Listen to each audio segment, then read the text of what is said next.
आज के हमारे इस वीडियो का topic which connects parts in sub station सीटी और पीटी। मतलब कि सब स्टेशन में सबसे पहले क्या लगा होता है, सीटी या फिर पीटी। दोस्तों यह सवाल सुनने में काफी ज्यादा सिंपल लगता है और इसका जवाब भी काफी सिंपल है, लेकिन यह सवाल हम सभी इलेक्ट्रिकल से जुड़े हुए लोगों के लिए काफी इंपॉर्टेंट है, क्योंकि आप में से एक जने ने मुझसे इंस्टाग्राम पे पर्सनली मैसेज करके कहा था कि उनसे इंटरव्यू में सेम यही सवाल पूछा गया है, तो इसका जवाब क्या है। तो दोस्तों इस वीडियो के अंदर हम इस सवाल के साथ साथ और भी कुछ छोटे सब स्टेशन से जुड़े सवालों के ऊपर बात करेंगे। तो बिना देर देख रहे वीडियो को स्टार्ट कर लेते हैं। दोस्तों सब स्टेशन के ऊपर इंटरव्यू में जब भी बात की जाती है तो सबसे पहला जो क्वेश्चन सब स्टेशन से जुड़ा यह हो सकता है कि सब स्टेशन के अंदर क्या क्या इलेक्ट्रिकल के इक्विपमेंट लगे होते हैं। तो आप इंटरव्यू में इसका सिंपल जवाब दे सकते हैं कि सब स्टेशन में कई सारे इलेक्ट्रिकल इक्विपमेंट लगे होते हैं, जैसे कि सीटी, पीटी। इसके अलावा हमारा सर्किट ब्रेकर हो गया, ट्रांसफार्मर हमारे सब स्टेशन में लगा रहता है। साथ ही में हमारा लाइटिंग अरेस्टर काफी इंपॉर्टेंट होता है सब स्टेशन के अंदर। इसके अलावा हमारा सब स्टेशन में सीवीटी भी लगा रहता है, जिसका फुल फॉर्म होता है कैपेसिटिव वोल्टेज ट्रांसफार्मर। साथ ही आप इंटरव्यू बोल सकते हो कि सब स्टेशन में हमारा कैपेसिटर बैंक भी लगा होता है। इसके अलावा दोस्तों एक और चीज जियो स्विच भी आप बता सकते हो कि सब स्टेशन में जियो स्विच लगा रहता है। इसकी फुल फॉर्म की बात करें तो इसकी फुल फॉर्म होती है हमारी गैंग ऑपरेटेड स्विच, या फिर कई जगह इसको ग्रुप ऑपरेटेड स्विच भी बोला जाता है। तो आप जियो स्विच भी इंटरव्यू में बता सकते हो। इसके अलावा हमारे सब स्टेशन में अर्थिंग भी की जाती है, लेकिन जो इक्विपमेंट की बात करें, जो जनरली मोस्टली जो उपयोग आ रहे होते हैं इक्विपमेंट, वो ये सभी इक्विपमेंट है। तो आप इंटरव्यू में ये सभी बता सकते हो। अगर मैं आपको इन सभी इक्विपमेंट के बारे में सिर्फ एक एक लाइन में ही बताऊं तो सिंपल सी बात है, पीटी का काम क्या होता है। पीटी और जो सीटी होती है, इन दोनों का काम लगभग सेम ही है। पीटी जो होती है हमारी जो भी मेन लाइन है, मेन जो वायर है, उस वायर में हमारा कितना वोल्टेज फ्लो हो रहा है, उस वोल्टेज को जो मेजर किया जाता है वह मेजर हमारे पीटी की मदद से ही किया जाता है। इसके अलावा सीटी क्या होती है, तो सीटी भी सेम वही होती है। पीटी हमारी क्या कर रही है, हमारी जो लाइन है उस लाइन के अंदर कितना वोल्टेज फ्लो हो रहा है उसको मेजर कर रही है, पोटेंशियल ट्रांसफार्मर। जबकि जो सीटी है, सीटी की फुल फॉर्म होती है करंट ट्रांसफार्मर। ये हमारी जो लाइन है, इस लाइन में कितना करंट फ्लो हो रहा है उसको मेजर करके हमें बताती है। इसके अलावा जो सीटी होती है, सीटी हमारे एक तरह से सेफ्टी डिवाइस में भी आती है, क्योंकि अगर हमारे लाइन में ज्यादा करंट फ्लो हो रहा होगा तो क्या करेगी, सीटी हमें बता देगी कि हमारा ज्यादा करंट फ्लो हो रहा है। तो इसकी मदद से हम हमारे सर्किट ब्रेकर को भी ट्रिप करा सकते हैं। इसके अलावा दोस्तों तीसरे नंबर पे हमारा सर्किट ब्रेकर हो गया। सर्किट ब्रेकर हमारी जितनी भी चीजें हैं, जितने भी हमारे इक्विपमेंट है इलेक्ट्रिकल के, उन सभी को प्रोटेक्ट करने का काम करता है। हमारे इक्विपमेंट को भी प्रोटेक्ट करता है, हमें भी प्रोटेक्शन देता है।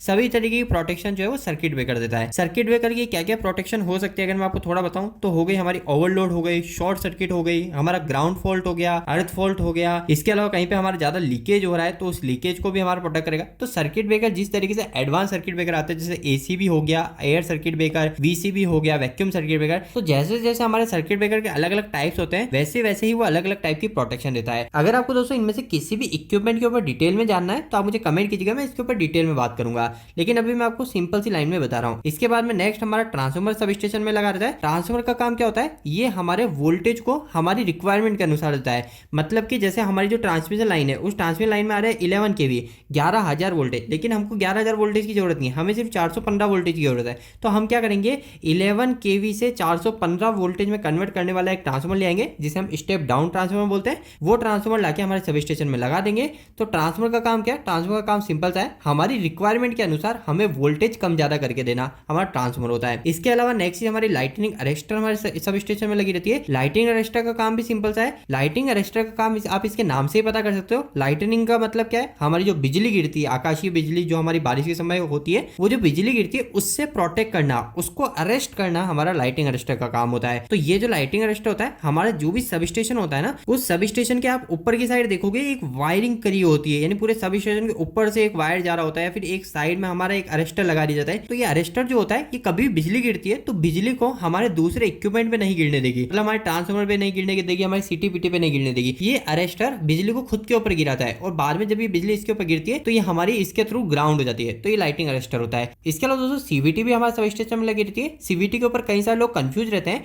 अगर आपको सीवीटी के ऊपर डिटेल वीडियो चाहिए तो आप मुझे कमेंट बॉक्स में जरूर बताइएगा, इसके ऊपर मैं एक डिटेल वीडियो बना दूंगा। अभी सिंपल सी भाषा में बताऊं तो सबसे पहली चीज, सीवीटी हमारी जो होती है, वो सीवीटी हमारी 100 VA के ऊपर की जो लाइन होती है उसी में सीवीटी होती है। मतलब कि जो 1 लाख वोल्टेज के ऊपर जहां पे वोल्टेज फ्लो हो रहा है, उस सब स्टेशन में ही हमारी सीवीटी लगी रहती है। इस सीवीटी का काम आप सिंपल सा ऐसे समझ सकते हो, आप जो आपकी ट्रांसमिशन लाइन को देख रहे होते हैं, इस ट्रांसमिशन काफी लाइन में हमें जनरली यही सुनने को मिलता है, जो ये वायर है इस वायर के अंदर हमारी पावर सप्लाई आ रही है और उस पावर सप्लाई को हम ट्रांसफार्मर से कम ज्यादा करके यूज में लेते हैं। लेकिन दोस्तों इसके साथ साथ इस ट्रांसमिशन लाइन के अंदर ही हमारी कम्युनिकेशन सप्लाई भी आ रही होती है। पावर सप्लाई तो आ रही है जिसको हम उपयोग कर रहे हैं, इसके साथ साथ हमारी कम्युनिकेशन की सप्लाई भी आ रही है, कम्युनिकेशन के सिग्नल भी आ रहे हैं। तो वह जो सिग्नल है, जो कम्युनिकेशन के सिग्नल है, उसकी फ्रीक्वेंसी काफी ज्यादा होती है। जो हमारी पावर सिग्नल होते हैं, जो जनरली हम जो यूज करते हैं, उसकी फ्रीक्वेंसी तो आप सभी को पता है 50 हर्ट्ज जो होती है, इंडिया के अंदर यूज करते हैं। लेकिन जो कम्युनिकेशन के सिग्नल होते हैं, इसकी फ्रीक्वेंसी काफी ज्यादा होती है, ये हजारों के अंदर इससे भी ज्यादा होती है। तो ये जो इतनी ज्यादा फ्रीक्वेंसी होती है ना, ये इतनी ज्यादा फ्रीक्वेंसी अगर हमारे किसी इक्विपमेंट में चले जाएगी, हमारे ट्रांसफार्मर में चले जाएगी, हमारे घर के किसी इक्विपमेंट में चले जाएंगे, तो वो हमारे इक्विपमेंट खराब हो जाएंगे। तो इसलिए ये जो सीवीटी होती है ना, ये सीवीटी हमारे फिल्टर करने का काम करती है। जो हमारी जो कम्युनिकेशन के सिग्नल है, इस कम्युनिकेशन के सिग्नल को तो हमारे ऑफिस में भेज देगा, हमारे कंप्यूटर के पास कम्युनिकेशन के लिए भेज देगा, और बाकी के जो पावर के सिग्नल है, जो मेन 50 हर्ट्ज की फ्रीक्वेंसी है, उसकी पावर को हमारे ट्रांसफार्मर के पास, हमारे सब स्टेशन के अंदर भेज देगा। तो ये सीवीटी का काम होता है, जिसकी फुल फॉर्म होती है कैपेसिटिव वोल्टेज ट्रांसफार्मर। तो इसका भी आपको याद रखना है। इसके अलावा दोस्तों नेक्स्ट आगे हमारा कैपेसिटर बैंक भी सब स्टेशन में लगा रहता है। कैपेसिटर बैंक का काम सभी को सिंपल सा पता ही है। कैपेसिटर का काम होता है हमारा पावर फैक्टर को इंप्रूव करना। तो यहाँ पे भी कैपेसिटर बैंक का यही काम है कि पावर फैक्टर को इंप्रूव करेगा। इसके अलावा आखिरी के अंदर एक जियो स्विच लगा रहता है। ये जियो स्विच को हम गैंग ऑपरेटेड स्विच या फिर ग्रुप ऑपरेटेड स्विच भी बोलते हैं। इसका काम सिंपल सा यही होता है, ये एक तरह का हमारा आइसोलेटर होता है कि कभी हमें सब स्टेशन में काम करना है तो उस समय हम सबसे पहले पूरे लोड को बंद कर देते हैं, हमारा सर्किट ब्रेकर बंद कर देते हैं, और उसके बाद में हम इस जियो स्विच को भी काट देते हैं। इस जियो स्विच के ऊपर मैंने ऑलरेडी एक वीडियो बना रखा है, आप एंड स्क्रीन में जाके देख सकते हो। तो दोस्तों ये सभी मेन इक्विपमेंट हो गए हमारे जो सब स्टेशन में उपयोग होते हैं। इसके अलावा हमारे सब स्टेशन में वेव ट्रैप भी उपयोग होता है, हमारे सर्ज रजिस्टर भी उपयोग होता है, तो और भी कुछ इक्विपमेंट यूज होते हैं, लेकिन जो मेन होते हैं वो मैंने आपको बता दिया। अभी दोस्तों ये वीडियो काफी ज्यादा लंबा हो रहा है, इसलिए हम पहले हमारे मेन सवाल पे आ जाते हैं, जो इंस्टाग्राम पे मुझसे पूछा गया है कि सब स्टेशन में सबसे पहले क्या लगा रहता है, इसका हम क्या जवाब देंगे, सीटी या फिर पीटी। तो दोस्तों देखिए, जो भी सब स्टेशन की लाइन होती है, जैसे मान लीजिए हमारा एक सब स्टेशन है, इस सब स्टेशन में ट्रांसमिशन लाइन आ रही है, तो अब जो सबसे पहली लगी रहती है ना ये सबसे पहले सीटी लगी रहती है, ना ही पीटी लगी रहती है। सबसे पहले जो सब स्टेशन में लगा रहता है वो रहता है हमारा सर्ज अरेस्टर।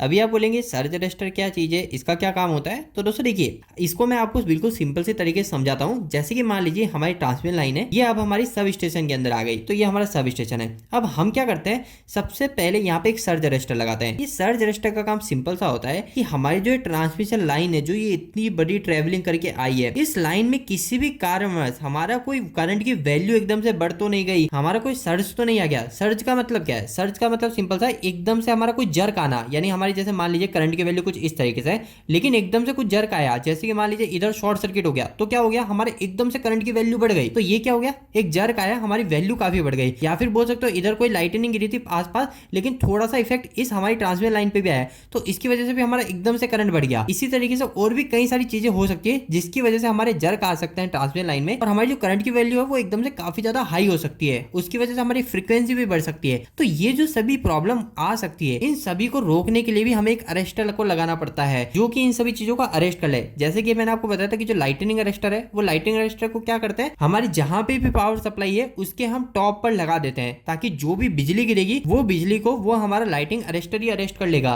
वो हमारे इक्विपमेंट में नहीं गिरने देगा। तो वह लाइटनिंग अरेस्टर को तो हम हमारी बिजली गिरने से बचाते हैं, लेकिन जो ट्रांसमिशन लाइन इतने लंबे सफर करके आई, उसके अंदर कहीं किसी और वजह से कोई हाइक तो नहीं आ गया, कहीं उसकी फ्रीक्वेंसी में कुछ बदलाव तो नहीं हो रहा, कोई कहीं ओवर करंट शॉर्ट सर्किट तो नहीं हो रहा। इन सभी चीजों को ही कंट्रोल करने का जो काम करता है वो हमारा सर्ज अरेस्टर करता है। ये सर्ज अरेस्टर का सिंपल सा काम ऐसा होता है, अगर हमारी इसकी लिमिट से ज्यादा इस लाइन में वोल्टेज या करंट आ रहे होंगे, ये उसको हमारे ग्राउंड कर देगा, यानी जो भी एक्स्ट्रा वैल्यू है ये सर्ज अरेस्टर उसको ग्राउंड कर देगा, और पर बाकी जो हमारी जितनी रिक्वायरमेंट की सप्लाई है जो हमारे लिए सही है उसको ही आगे फ्लो होने देगा।